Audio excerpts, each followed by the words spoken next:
Greetings and salutations, I'm Ichimoto Gray, and I welcome you to another episode of Destiny's Legacy. Destiny 2 is just around the corner. A lot of people are still wondering, what's in it exactly? How many missions? How many strikes? What do I do? What can I do? So in this episode, we're gonna cover that. Destiny 2 by the numbers.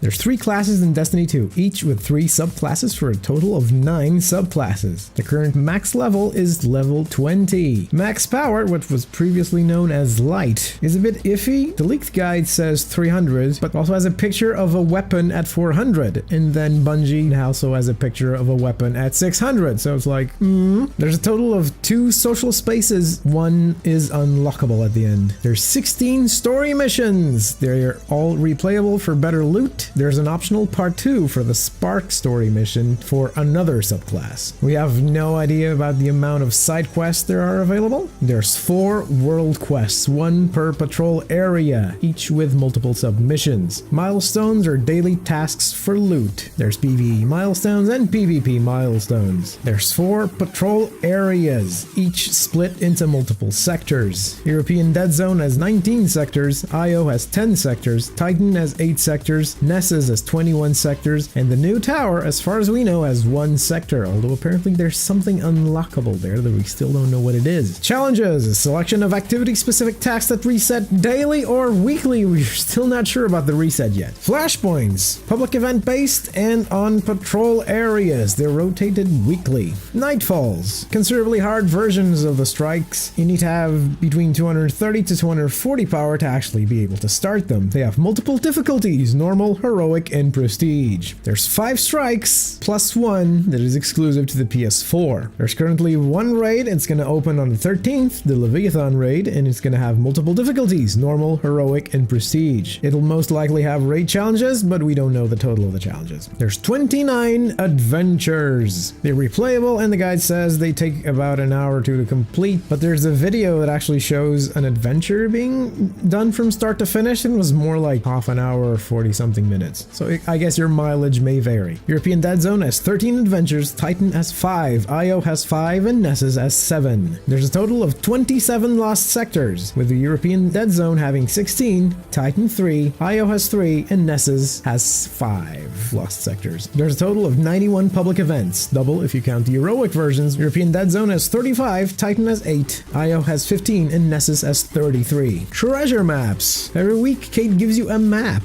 to loot that he hid around in the world. We don't know the total of treasure maps available. There's 5 types of PvP matches, each scattered throughout 2 playlists. The quick play playlist has Clash, Control, and Supremacy, while the competitive playlist has Countdown and Survival. There's a total of 8 PvP maps plus 1 exclusive to the PS4. We know there's going to be an Iron Banner event like before, but we don't know details yet. Trials of the Nine is what replaces the old Trials of Osiris, and the first Trials event opens on the 15th. Destiny 2 has an assortment of collectibles. There's scannable objects, exotics, gear, you name it. There's 129 scannable objects. Each provides lore, and the European Dead Zone has 41, Titan has 23, IO 28, and Nessus has 37. And there's 15 known exotics, plus 1 for pre-order, plus 1 exclusive to the PS4. It's already known that there's more than these, because there's several that are hidden behind quests that are not listed in the leak. Each exotic has its own lore tab. Raid gear, unknown amount, but each has its own lore tab as well. Trials gear, same thing, unknown amount, each has its own lore tab. Legendary gear, there's around 100 or more legendary weapons alone. To note that the legendary armor count isn't included. There's weapon and armor mods, there's ships to collect, there's spares to collect, shaders to collect, emblems, and emotes to collect. To note that none of this includes anything hidden or not in the game guide, and there's definitely going to be some of that. The first DLC expansion is the Curse of Osiris, and it's going to add another patrol area on Mercury to the count of patrol areas, bringing the total to 5. Another social space is going to be added, the Lighthouse, meaning the total is bumped to 3. It's going to be released on December 5th, 2017 on all platforms. DLC 2 is going to be Warmind related, but we really don't know exactly to which Warmind it's related to. It's going to be released in spring 2018, but that's all we know. And here's a quick recap on the PS4 exclusive content: Lake of Shadows Strike, the City Apex ship, the Borealis exotic sniper, and the Retribution PvP map. All of this is technically likely going to be released on fall 2018 for Xbox One and PC. Next up, the list of Vanguard strikes. We have the Inverted Spire, which was in the beta, the Pyramidion, the Exodus Crash, the Arms Dealer, Savathun's Song, and Lake of Shadows, which is the PS4 exclusive strike. Now for story missions, we have Homecoming, which was also in the beta, Adieu, Spark Part 1, Spark Part 2 is the optional or another subclass, Combustion, Hope, Riptide, Utopia, Looped, 6, Sacrilege, Fury, Payback,